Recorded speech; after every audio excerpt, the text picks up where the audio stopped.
the with the remaining income, not with the total income. We don't care about how much you made in 2025 or 1446 or 1447. We're going to go with the lunar calendar. What we care about actually is how much is the leftover, is the same. Unlike when it comes to calculating tax, you start the math with the IRS with the total amount that you have made, and there are some deductions here or there. But when it comes to zakat al-mal, we start the math actually with the remaining amount. And always bear in mind that you pay zakat al-mal for the previous year and not for the upcoming year. You pay zakat al-mal after a few days for the past year, right? For the previous year, not for the upcoming one. So there's nothing actually called expenses here. Expenses already spent.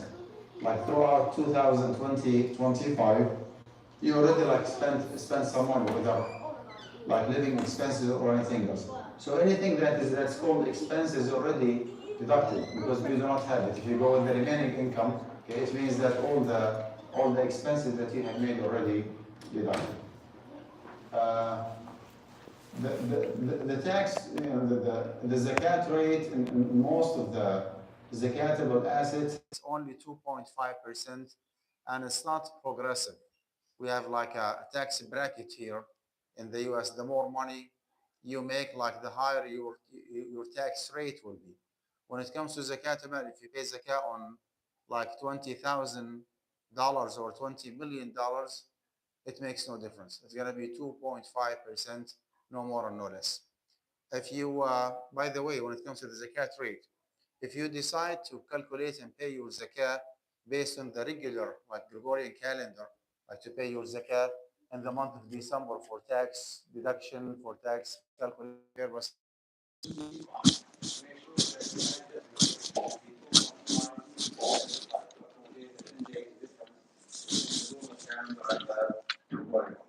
but if you decide to do it in the month of Ramadan, like most Muslims do nowadays, then it's going to be 2.5%.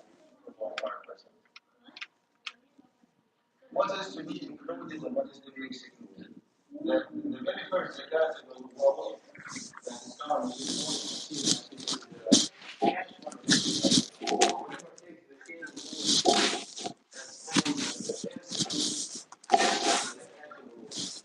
that the cash that you have had, whatever you have in your checking account, whatever you have in your saving account, although you're not supposed to have a saving account to start with, whatever you have in your money market account, any like money or any asset that are equivalent to money that you have in your retirement account are to be included. Essentially, does not mean that you have to pay the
pushes you actually to invest your money, because if you start investing what will happen?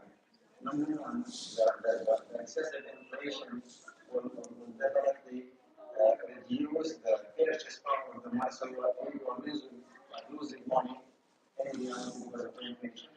And number two, the 2.5% zakat rate actually will be but if you invest your money from the profit that you get, you can pay the zakat instead of the inflation. Business zakat in the world, it depends on the nature of the business. If someone has a very simple example, car dealership, maybe grocery store, right? All what you have, all what you have in your store, in your business, that is called عروض التجارة. That's called عروض التجارة. means that any commodity, any merchandise, any asset that's for sale. Okay? If you have a car dealership, only and only the cars that you offer for sale are the zakatable part of your business.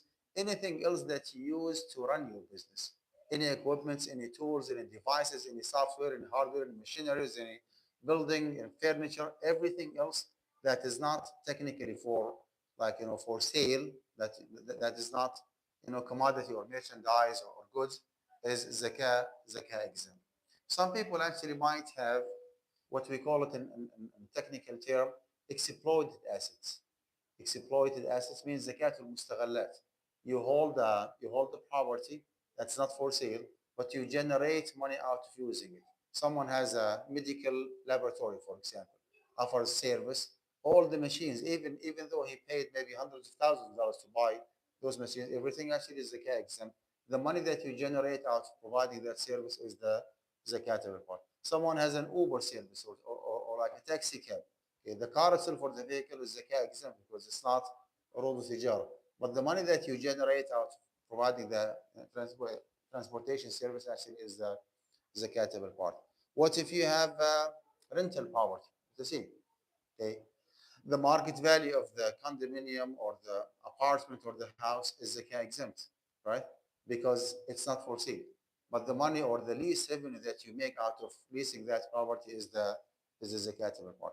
If you change your mind, okay, and you put that rental property, you put it for sale. From the time that you change your mind, you wait for one complete year. If that property is active in the market, whether it is sold or not, doesn't make any difference. You have to pay zakah based on the market value of the house and not based on anything else. Let me, yeah, if you give me maybe just maybe 45 minutes and I'll show. So that is the business zakatable wealth, agriculture products, livestock, reserve rows. Okay. Uh, Make sure that you go with this fiqh rule or this qaida fiqhi when it comes to zakah. Zakah is potentially due on all products whose sources are not zakatable. What does that mean? There is no way, there is no way where you have to pay zakah on the source of the income or the source of the product and on the product itself. It's either or. And it's not by choice, it is by the book, by the dalil. If you have like farming business, right? You do not pay zakah on the land, but you pay zakah on the agricultural products, on the harvest and the crops, right? Likewise, if you have business like you produce honey from bees, okay, we do have a hadith, although it's not that authentic, that you pay zakah on the money that you make, like out of selling, honey, you make money from that money, you pay 10%. Dairy from livestock, if you have livestock like for ownership purposes, you pay zakah based on the head count.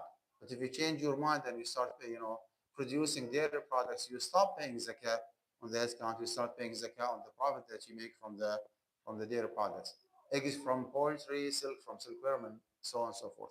So again, the qaida here is that لا تنافي في الصدقة.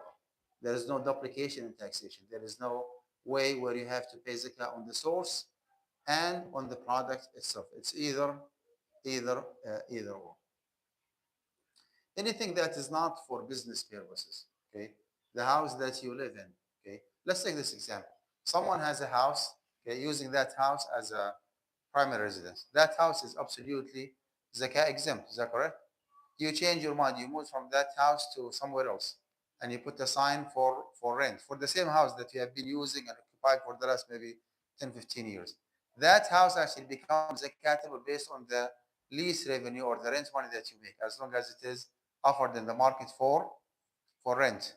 So you rented or you leased that house for years or months, whatever, and then you change your mind.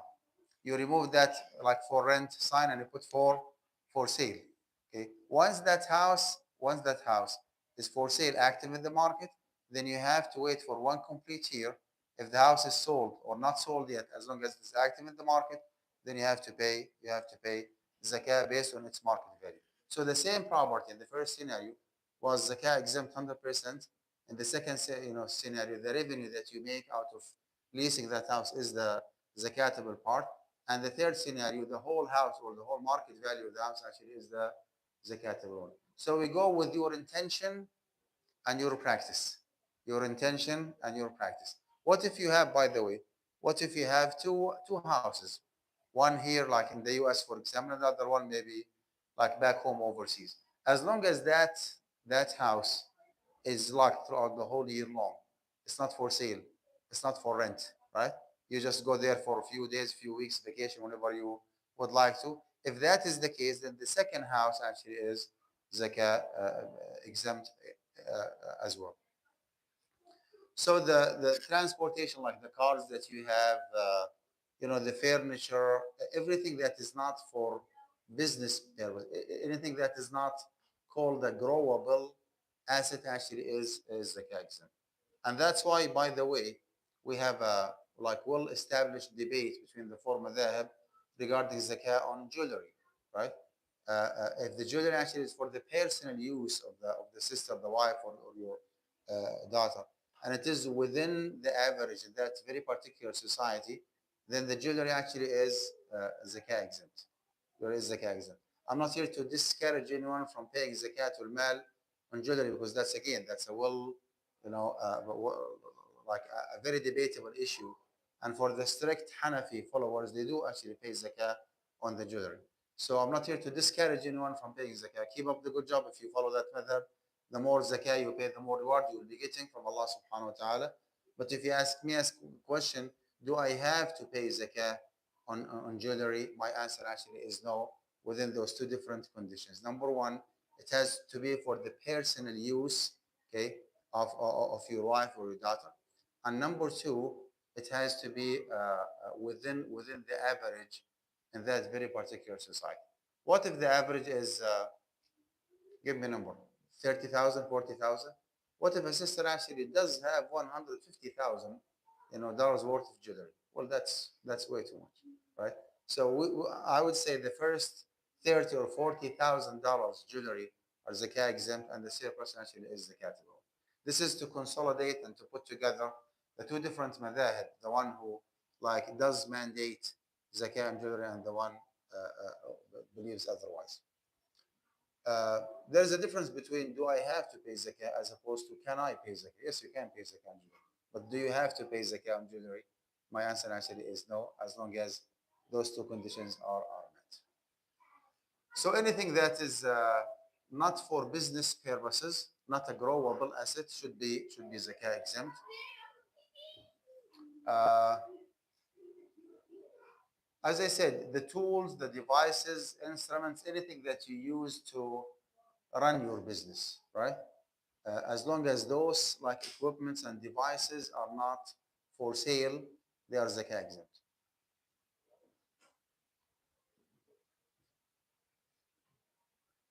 Okay. لا سمح Allah, like if someone gets involved in any haram business activities, generated money through interest or gambling, maybe fraud, maybe embezzlement, maybe monopoly, anything that's absolutely haram, well known to be haram. I don't want to say it is zakah exempt. It's a haram money, right? And you cannot clear your with Allah subhanahu wa ta'ala. You return that money back to its legitimate owner, if there is an owner. If it is like, for example, like stolen or embezzled, money, and if it is generated through interest-bearing transaction, then that individual has to dispose that money, get rid of that money, paying that money to others, but he or she cannot benefit from that money. The one who's supposed to pay zakat al-mal is the Muslim only, and one of the conditions actually is reaching the minimum threshold or the nisab.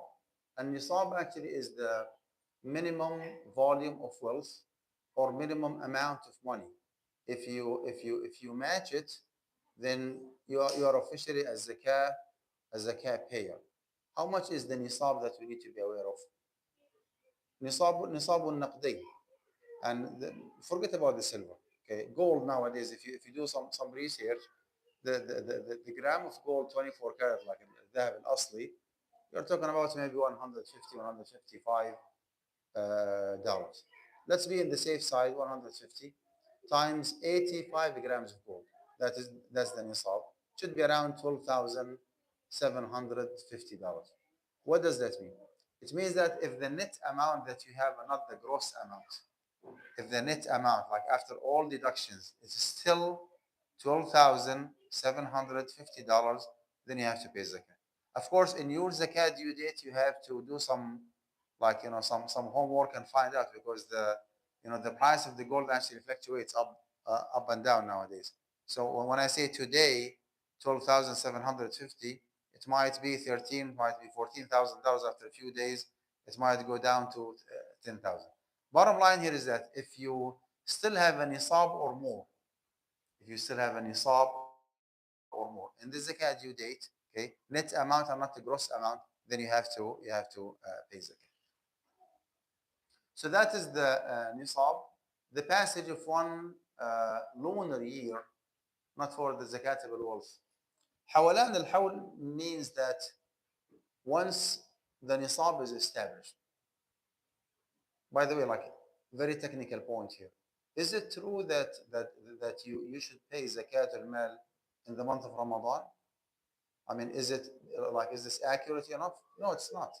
If you want to go with the book, with the rules, from the day that you accumulate or you constitute a nisab, then that is actually the beginning of your hawl.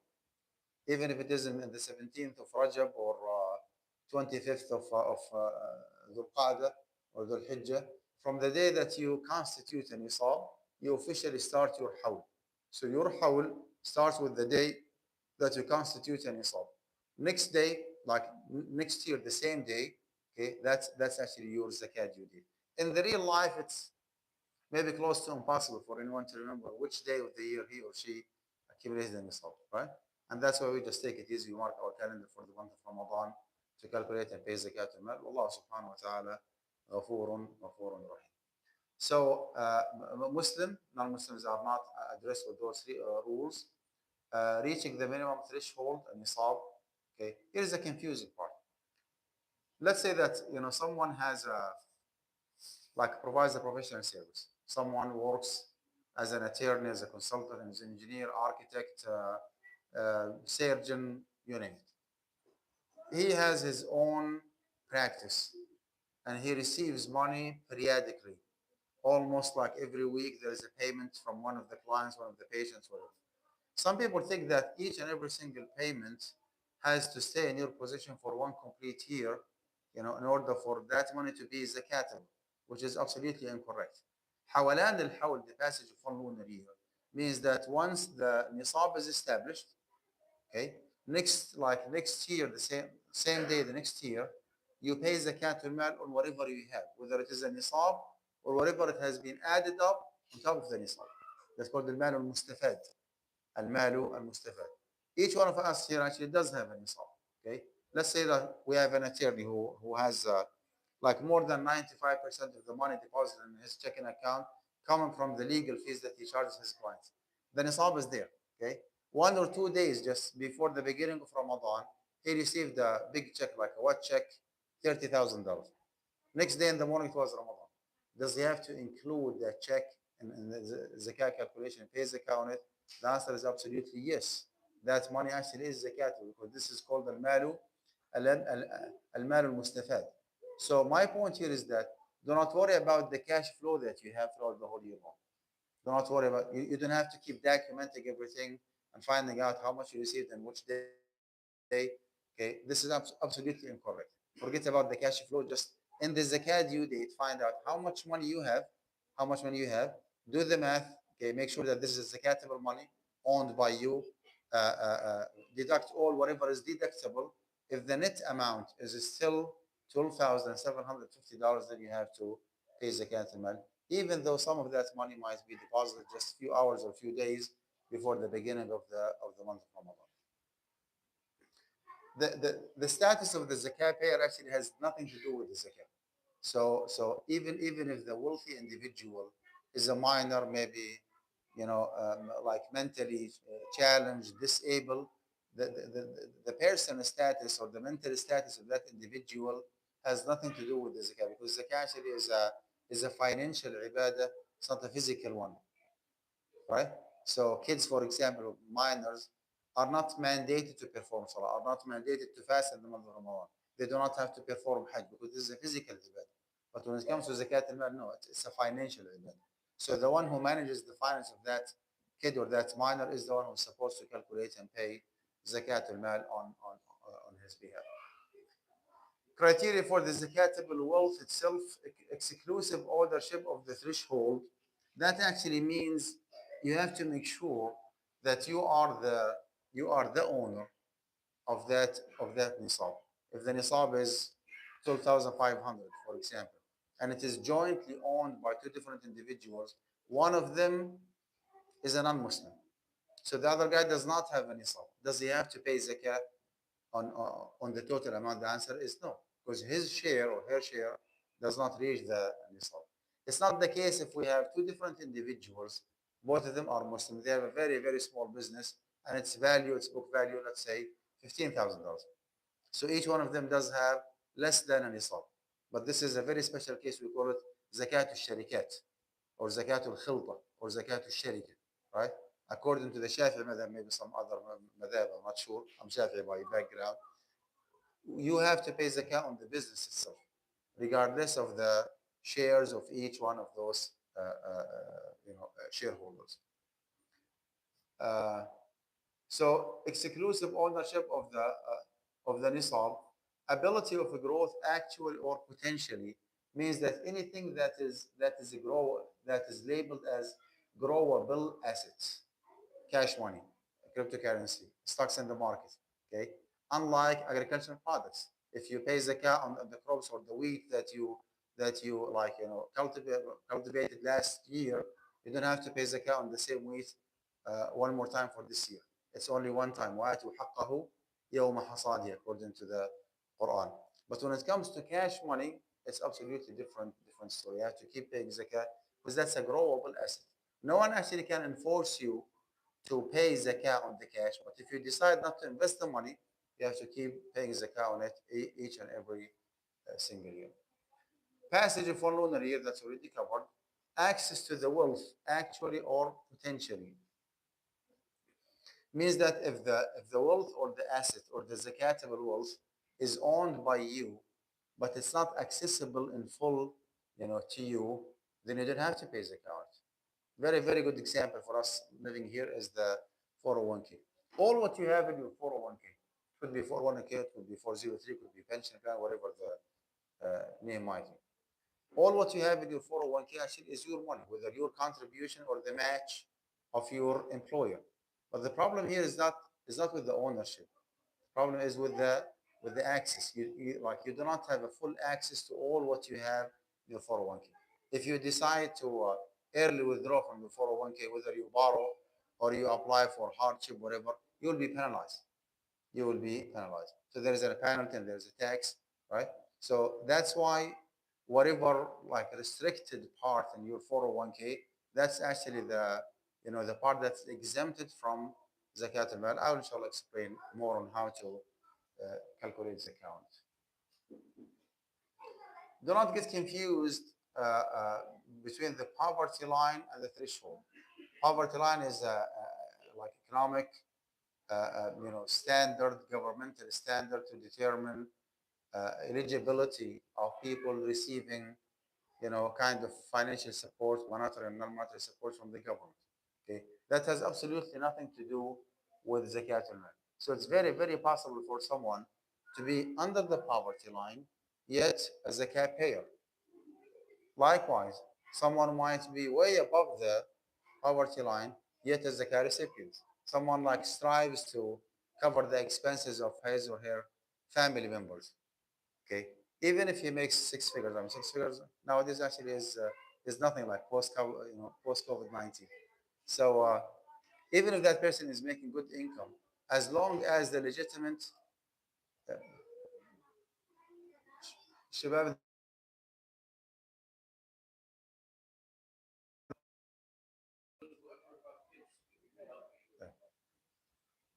So even if someone is above the poverty line, as long as the legitimate expenses are more than the income that he or she makes, that person actually is an eligible zakat recipient, believe it or not, even if he makes like good income. Okay, so the nisab, okay, is the amount of okay.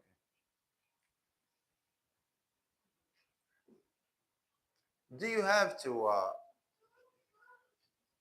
do you have to be consistent in, in owning the nisab? That's again debatable issue. Okay, uh, if you went below the nisab with that interrupted hawl, and you have to re-establish like a new hawl whenever the nisab is recovered. Okay, some madhab says yes and some madhab says no. Okay, to the best of my knowledge, you should not care about the fluctuation in owning nisab throughout the whole year. If the nisab is well established and you have been paying zakat al-mal in the month of Ramadan for the last few years, okay, throughout the whole year long, from Ramadan to next Ramadan, sometimes you went above the nisab, sometimes you went below the nisab. As long as for the upcoming Ramadan, if you still have an nisab or more, then forget about the fluctuation that you experience throughout the whole year long. You still actually have to pay zakat al-mal in the month of Ramadan. Again, this is a debatable issue, and I cannot blame you if you take the other opinion by just considering your hawl invalid or interrupted. Whenever the nisab is recovered, you establish a new zakat due date based on the new, like a brand new hawl that you establish based on having a nisab. Uh, as I said, salaries and professional fees, as long as the cash flow that you experience already constituted the nisab, then whatever you have in the zakat due date, after like making all the deductions, whatever you have to pay to the IRS, to the mortgage, to the car like payment, whatever the category might be, anything, anything else, as long as it is a nisab or more, $12,750 or more net amount, then you have to pay zakah. You have to pay zakah.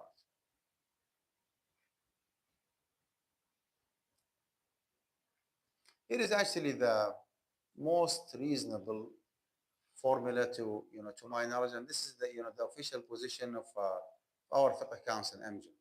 Okay, and again, I do not blame you if you believe otherwise, because that's a very debatable issue. This is like a contemporary issue on how to calculate zakah on your retirement account and or on your investment in the stock market.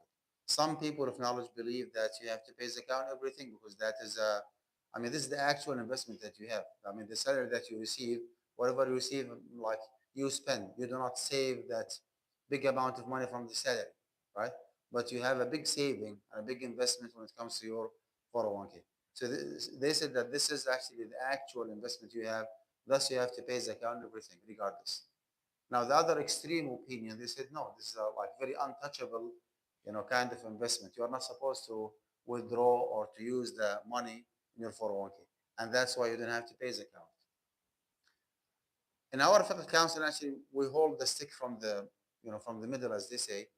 We say that you go with the withdrawable amount minus any prescribed penalty, tax, and you can deduct maybe 15, 20% usul thabita, fixed assets, right? I would, if it is a 401k, okay, if you decide to pay 60% of the assets that you have, you will be like safe enough. Where did we get it from? If you are under 59 and a half, you will be penalized, and that penalty is around 10%. And in most cases, you pay between 25 to 30% tax. Is that correct? So let's say 25% tax plus 10% penalty. That is 35. Okay. Usul thabita are the fixed assets. Fixed assets. What does that mean?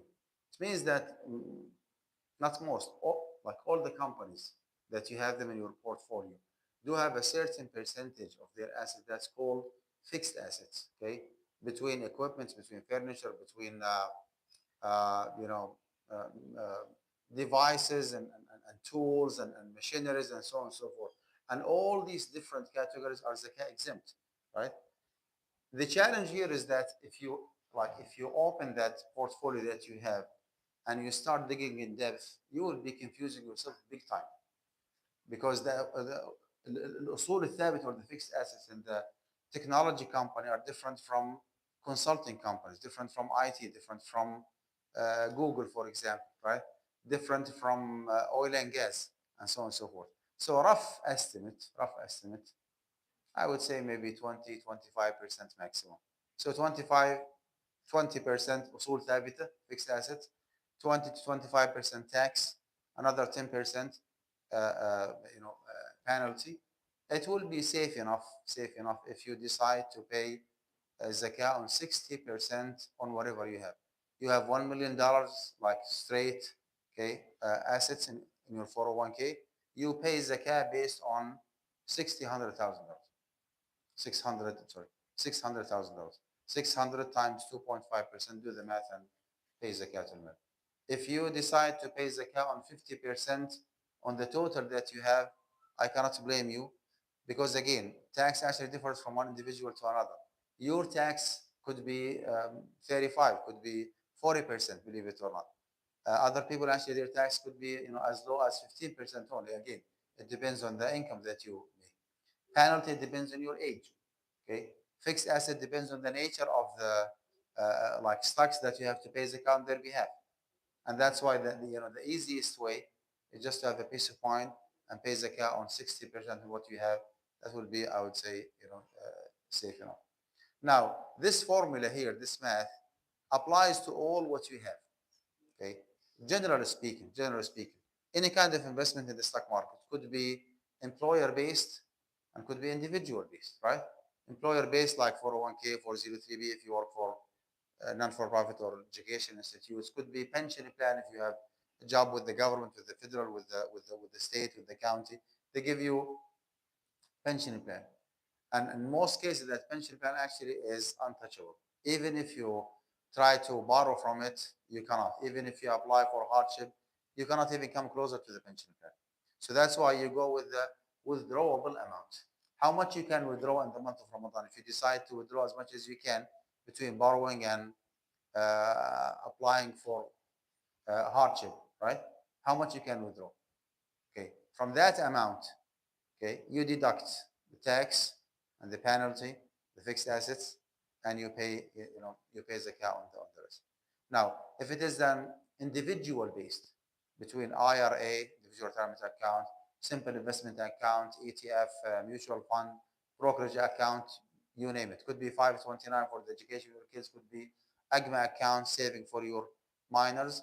In 99% of the cases, to my knowledge, are withdrawable in full. If you decide to like clean up the IRA that you have within just one day, you will have the money there, but you will be taxed big time. So do the math and find out how much is the net amount, not the gross amount. Net amount after the penalty, after the tax, after processing fees, whatever they charge you. Okay, do the math, and the rest actually is the zakatable one. Okay. Also bear in mind that this is a very theoretical math and not an actual. You do not have to withdraw from your 401k to pay zakah on it. Just like a very hypothetical math to determine the zakatability on whatever you have.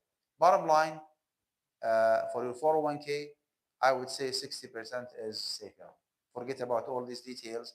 You have $100,000, you pay zakah on 60,000. 60,000 times 2.5%. Okay, that is the zakatable part. In the stock market in general, you have like a lot of financial instruments. Okay, you have bonds, you have derivatives, you have futures, you have options, and you have stocks. Okay, now for you as a practicing Muslim, stay away from everything except from stocks, right? So no options, no derivatives, no futures, no what else? Derivatives, futures, options, and huh? Bonds, of course. Bond actually is an interest-bearing loan. I'm not saying that each and every single financial instrument other than stocks is haram. I'm saying that this should not be within your comfort zone. Most of those options, 95% of them actually are not allowed because they are not backed up by any commodity or merchandise or even a service. It's just like a piece of paper that's backed up by the certain index or certain portfolio, but it does not have any, it does not like represent any commodity or any any value by itself for itself. So no bonds, no derivatives, no options, and no futures. Even within stocks, make sure that you pick and choose halal industry. It goes without saying that anything that's explicitly haram should be avoided. And then after that, on top of that, you need to dig in depth more and more and find out what's called the debt asset ratio or the debt uh, uh, capital ratio, right? Debt, yeah, debt asset ratio, that's capital market. You need to find out the interest bearing investment, how big the percentage is, and you need to find out the interest income generated from the haram investment. Those three parameters have to be to the minimum, right?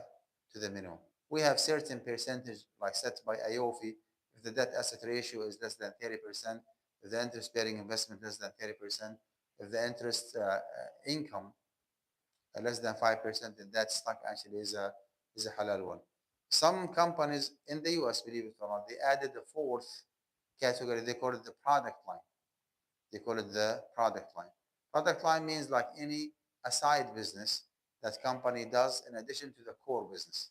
Okay, and that's why if you decide to invest in Apple, you will be surprised that Apple actually does not pass, although the debt asset ratio and the other factors are to the minimum. But the problem is with the product line, uh, because they do have TV channel. We do not know what kind of shows they offer. They do have a credit card company. We do not know how much interest they make from the credit card company. So some conservative investors, go with that fourth category, which is the product line, right? If the product line is like suspicious or questionable, they would just rather disqualify that stock and try to find something else. Zakat on stocks, it depends actually on the nature of the business that you do. If you are active in the markets, you do the job, like you are the one who buy and sell and actively, or somebody else actually is doing the job on your behalf. Okay, the mutual fund company or the investment company, the platform that you invest within, Fidelity, Vanguard, Schwab, or whatever. Okay, then that account actually is zakatable based on the book value as well as the dividend that you make, both, because everything there actually is عروض تجارة. Everything is like subject to trading, buying and selling. If and only if you can prove otherwise, that a very, very certain account, most probably brokerage account, okay, and you are the manager of that account, okay. If you can convince me that this is a very inactive account, that I do not trade, I do not buy and sell, it's not my habit to keep watching the news and buying and selling. I do not feel my blood pressure goes up and down with the Yahoo index, right? And I'm happy with the dividend that I'm making from that account. If that is proven, which is most probably not the case, but if you prove otherwise, then you have to pay zakat on the dividend only, because that's zakat al-mustaghallat. Stocks actually are held; they are not for sale, but you make some money, like the rental property that you have, like the Uber service or the taxi cab. Okay, the asset itself actually is not for sale, but you generate money out of it. Likewise, the stocks actually are not for sale, but you generate money out of holding them. If that is proven, then yes, you pay zakah on the dividend only, and not on the market value or the book value of the stocks. Uh, Zakah on bonds. Okay, well, bond actually is an interest bearing. Bond is an interest bearing loan. So you are lending the government, the federal or the state, certain amount of money where the principal is guaranteed and the return on top of the principal is guaranteed. And that's why it should not be an option for you whatsoever. Maybe someone does not know that. That's fine. Upon the maturity of the bond, okay, you pay zakah like whenever you receive the money, the principal and the interest. You dispose the interest, you dispose it, put it like give it to needy individual, put it in the message, whatever, uh, and you pay zakah on the principal. You still actually pay zakah on the principal. Right. Let me stop here and just take a few questions, because I know that you have a lot of questions by now. If we do have sisters listening or watching, I don't know. I do not see anyone here. But if you do have questions, sisters, please, yeah, let me know. You can use the mic. You can whatever. Like, go ahead.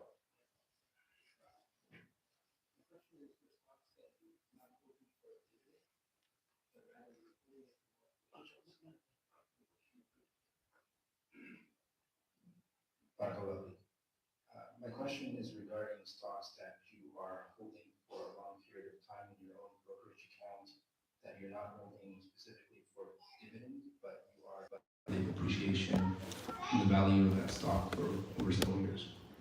So no dividend and no Either it's a very small dividend, but you're not buying, selling, you're just holding it for several years for within the qawaid that you have for the zakat should be zakat exempt.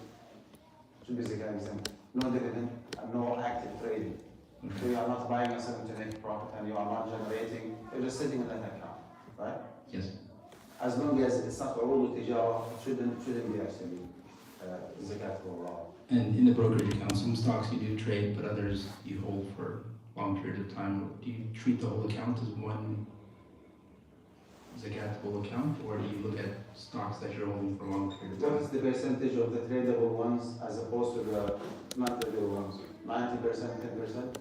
Something like that, yes. You go with the majority. If the majority are tradable, you just treat the whole account as active account and it pays account everything. If the majority of the stocks are non-tradable, then just hold it also. Right.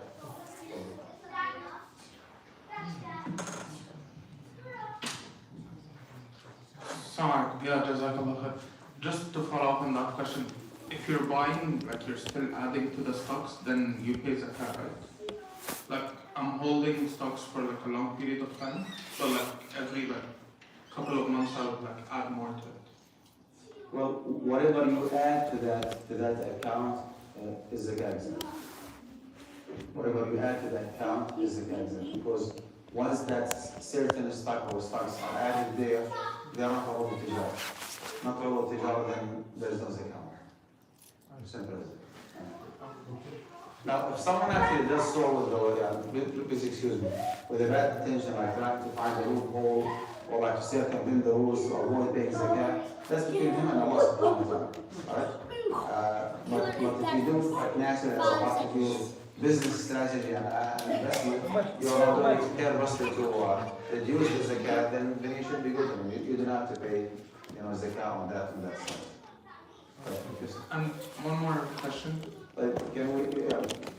Yeah, like you mentioned that like if you have like a house that's for sale or like money in a 401k, you should like pay after a year passes zakat for that.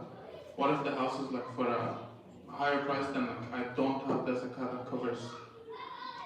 Well, once it is established that this house is zakatable and you have to pay zakat on its value, then the fact that you do not have cash money to pay, okay, that is different subject. Okay? You can pay zakat on behalf of that house from a different source of income. Like you don't have to, like even if you have a stock, for example, 401k, right? And you do not have cash, well, you can pay your zakat via stocks. Okay? You can like back to your example, house that's for sale. Right? And the zakat money not actually is a big amount of money. You can take from your savings somewhere else and pay on behalf of that house. Because all these zakatable assets are under your responsibility. You are the zakat payer. So you can pay from one source on behalf of other source. That will be fine. Now, yeah. Just one question. So, thank you. Yeah, just I have a question regarding the 401k account holder. So most of the people who have this account, they are just holding long term. So based on your last explanation, they are just zakat exempt. Well, this is actually what we think. But in reality, the investment company is doing the business on your behalf. Like Schwab or Fidelity, okay, they do the investment on your behalf. They trade, they buy and sell on your behalf. And not all the time. Advisor.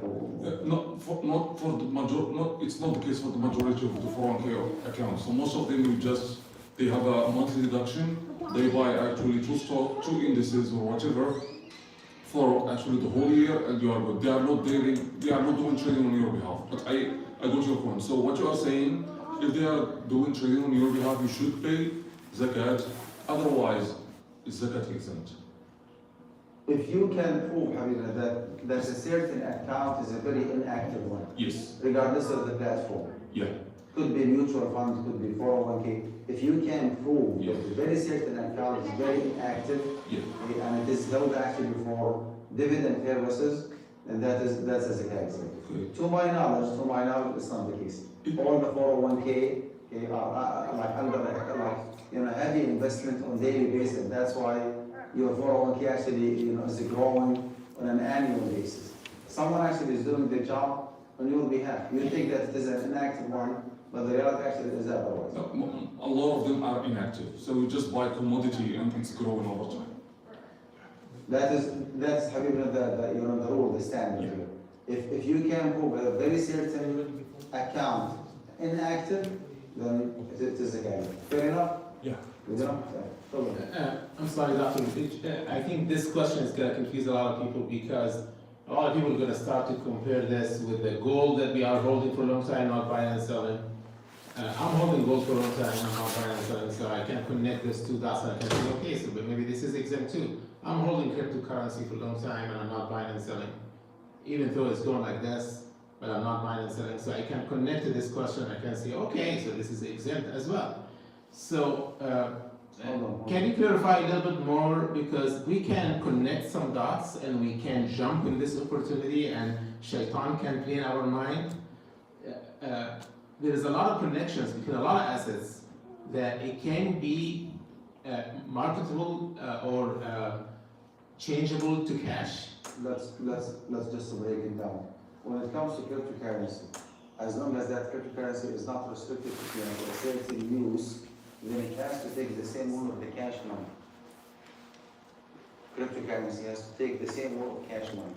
So whatever you have, whatever the value might be, and the zakat due date, you have to pay zakat. You have like 1 unit of Bitcoin.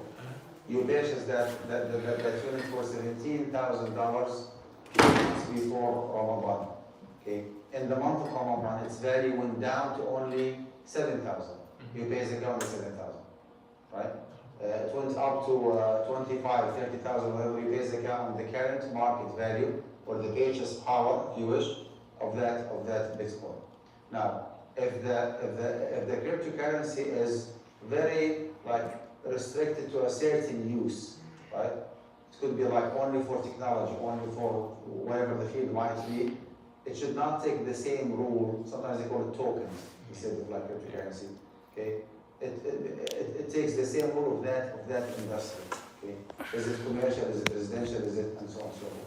When it comes to gold, okay, are you talking about gold? What do you call it? Gold bars or gold? Yeah, it can be gold bar or gold jewelry that I'm just holding it for just to hold it for value.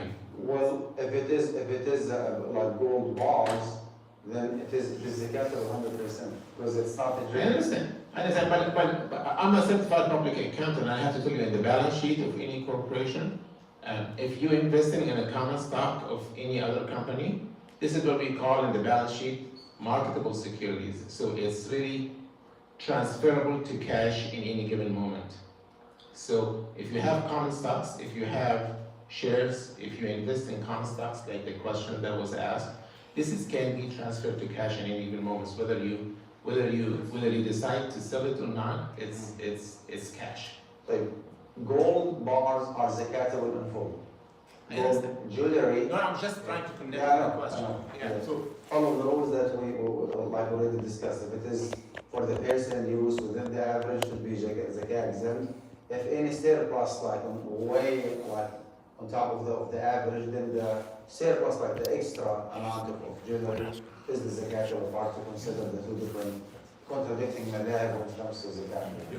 So brother, just last question regarding the same topic. What is the difference between gold bars that we are holding without trading and gold ETF that we are also just buying and holding without trading? Here, the gold bars are taxable, are zakatable, but the ETF gold are not. Well, gold actually is the actual real money, is the actual real currency. والذين يكنزون الذهب والفضة. It's the same thing as the gold ETF. The exception actually is to switch from fiat money, okay, instead of dealing with gold. But anyway, gold actually means cash money. Gold bars, okay, other than the jewelry, that's a pure money. That's a pure money. It is zakatable 100%. When it comes to ETF, that's a different discussion. Now we need to find out, is it a Sharia compliant one or not? Because believe it or not, like most of those companies and banks who do offer what is called a gold investment accounts, okay, that's a different topic. They purchase maybe 10-20% actual real gold, right? And they just turn around and lend the rest of the money, you know, for riba purposes. So make sure that ETF or that gold investment account actually is a Sharia compliant to start with. Before, let me show you this website to do your zakat calculation. Go to zakatcalculators.net. No, hold it down. Okay, Yeah. you go to this website. This is an Islamic investment company. I'm the Sharia consultant of that company. I do approve, or I did actually approve those. What is good about this source is that it is for free, and it is actually, I would say, detailed enough, and you don't have to enter any personal information, no name, no date of birth, no social security, nothing whatsoever. You just enter the category, the amount, and the system automatically actually will generate an answer for it. That is zakat calculators .net /1. No, just for it. So let me take Easy. Good. any question on the sister side, Brother Mutia. Sisters, if you have a question, just knock on the window. We'll bring you the microphone. Or break the window. Do something. Go ahead. Can I ask a question about? No, no. Then two more people. Go ahead, Thor. So, a lot of us here in the Bay Area, we receive part of our compensation as stock units. So GSU, like Google stock units, Apple stock units. So that's part of our income. They pay us cash money as part of our salary, and they pay us also stock units. Vested? They will be vested at certain point. Vested, you mean? Is it coming on? The light coming on? I'm talking about the money. It's not coming on. Yeah, That's every it. It's month dead. we get certain I think when it parts fell. of the stocks that gets vested every month. And you told me once that actually we have to pay zakat on it because it's part of an income that is coming just like our salary. Can you remind me, did we discuss it last year? Yeah, we discussed this last year. Ran it by You ran it by Amjad. what was their answer? Their answer is that it's part of a compensation that is coming to us. Instead of paying us cash, they're paying us stocks to reduce their tax liability. So it's treated as cash and we have to pay zakat on it. Whether it is vested or not? No, vested, only the vested part. Because if it's not vested, it's not owned by you. If you leave the company, then you won't, this is not your money. Let's stick to the answer. Whatever you own, whatever is vested, okay, that takes the same rule of cash money, unless you decide not to trade. Is this the confusing part for you? That's the challenge. I'm getting so many questions from Googlers saying that, well, we sell the stocks on the day it's vested, and we go put it in an index fund. We go put it into a Sharia compliant index. A lot of people do that. They sell immediately on the day of the vesting, and they put it into a Sharia compliant index.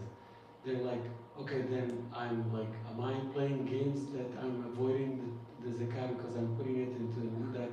Some people of them, they're holding it for a long term. They're saying, we're not selling it, we're keeping it as an investment. It's a long-term investment for us. So it becomes challenging. How do they calculate the zakat on it? Do they just calculate on the total sum? they're receiving, and then if they put it into a Sharia index fund, then it's zakat exempt. Then they're gonna have Active or inactive. If they put those stocks in the Sharia, like the Amana allowed them to use Amana or SPUS. So if they put it into SPUS or Good. Amana, how big is the percentage of those stocks from the total income? Is it like 5% or 50% stocks, 50% cash money? so a lot of companies pay us like half of our compensation through stocks. So we can have cash and have stocks. And those stocks are vested immediately on the spot whenever you receive them. You can handle them the way that you want.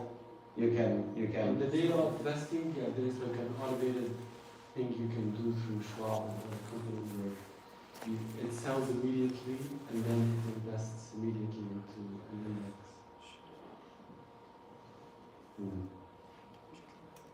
Let me. We can take it. Yeah. Today actually I was, if you don't mind, I was the Khatib in another Yaseen Masjid, and I was talking about the importance of seeking knowledge and supplying the community with homegrown Islamic scholars. And then I introduced Guidance College, Islamic University that I'm running. I'm the president and the CEO. This is actually Islamic University that has been operating since 2012. We have, it's a purely online and ASIC accredited, which is an international accreditation, by the way. This is a United Kingdom-based accreditation body. So we are internationally accredited, and we are working, alhamdulillah, diligently to get the school accredited in the USA, inshallah, within the next maybe 2 years or so. We have a bachelor's degree in Islamic studies, at a very basic level, and we have masters in Islamic education, because one of the biggest challenges when it comes to Islamic education is the academic qualification and certification of the Islamic studies teachers, and Arabic and Quran, or scattered all over the country teaching our kids. So we are here actually to enhance the quality of the education that they offer, because most of them actually do not hold a certificate or degree in Islamic studies. So we are here to train and to enhance their teaching ability. And the third program actually is Masters in Islamic Economics and Finance. And you see, mashallah, how grown and how promising the Islamic finance is in the US. Guidance College is purely online, weekend and evening university. So in most cases, most classes, Monday through Friday from 8 to 5, no classes. Okay, we just offer them either in the evening or the weekend to make sure that we accommodate as many students as possible, and we give them the flexibility of going to their colleges or their jobs if they are like professionals throughout the day. The challenge that we face here is that Guidance College is a 501c non-for-profit organization. The tuition fees actually are very, very nominal. It is a challenge and an advantage at the same time. Advantage because actually we make seeking knowledge as accessible, as easy as possible to individuals. And it is challenging because our expenses are way more than the tuition fees that we receive. A good number actually of our students are newcomers to Islam, or maybe like need students. Some of them are returning citizens, parents who have been released from jail recently. SubhanAllah, most of them because of being stranded, because of being abandoned by the community, by their family members, by the community because of their criminal history. It's not that easy for them to secure funding to pay. The tuition fees that we charge actually is very, very nominal. We charge only $10,000 for the whole bachelor's degree in Islamic studies, which is nothing. Like our kids, our college students nowadays pay $10,000 maybe per semester between tuition fees and living expenses. So we charge only $10,000 for the whole program, just again to make it clear that we are here to serve and to help and not to make money from the tuition fees. Yet some of those students actually cannot afford paying the $10,000. Alhamdulillah, we have what's called an in-house financial aid. We just sponsor them. We pay the $10,000 when they be up and let them get admitted for a field study for 4 years as guidance college, seeking knowledge and holding a degree in, going back to the community, serving the community as God, paying the community back, after, getting that education. And that's why actually this organization is an eligible zakat recipient. Okay, we did not discuss the 8 different categories, but as you all know, the very first 2 are الفقراء والمساكين. الله سبحانه وتعالى said إنما صدقات الفقراء والمساكين. So he started with those needy and poor individuals. We do have in-house financial aid. We do have an in-house bank account, okay, for financial aid. So the fund actually goes to that particular account, and we allocate fund based on the eligibility of applicants. And also under the category of newcomers to Islam, you can pay zakat al-mal. So I would highly recommend that you highly consider guidance college when it comes to paying zakat al-mal. If Allah subhanahu wa ta'ala makes it easy for you to sponsor a student, okay, 4 years, $10,000, that will be great. It's definitely eligible zakat recipient. And you do not have actually to wait until the beginning of Ramadan to pay zakat. You can prepay zakat al-mal, from now. Sponsoring a student for 2 years, that's associate degree in Islamic studies, $5,000. Sponsoring a student for 1 academic year only, $2,500. Hajj Mutayya, you want to say something about the college? Oh, I'm sorry. You want to say something about the college and encouraging the community to donate? Yeah, sure, inshallah. First, Jazakallah khair, Dr. Man, and I would encourage everyone to go to the website to see the different programs. And one of them this evening we're talking about with Dr. Man is the Ijaza program. And there you go, you see the list that he has, not just degrees, but for those who are working on their hafid. And alhamdulillah, they have a great team of faculty and teachers. A lot of it is done online. And they're waiting for almost getting their accreditation to be a .edu, because to be a .edu institute, you need to apply for accreditation, and they're close to getting that. So alhamdulillah, I think a number of us already here, we support them. Our family supports them, my family supports them, so definitely include them in your zakah and sadaqat. And the website actually has a secure form for donation. You can donate cryptocurrency, you can even donate stocks with it. So we just make it easy for people to go to the website and donate in addition to the cash that you make. So I highly encourage you all to take this project very seriously. Alhamdulillah, we have a lot of masajid and people actually donate to masajid. When it comes to Islamic education, some people might feel kind of hesitant, or they don't see the value. This is actually a project that inshallah will be supplying the community with homegrown Islamic scholars who speak the language and the heart and the mind and the culture of the community at large. Homegrown Islamic scholars. So definitely deserve your financial support. They do have credit card machine, they do have donation box and pledge forms. So please be as generous and supportive as possible, and pay the capital from now to sponsor a student as guidance college. Just want to mention that Guidance College is on Benefity. So Benefity is well known here, so you get a match from your company if you donate to Guidance College.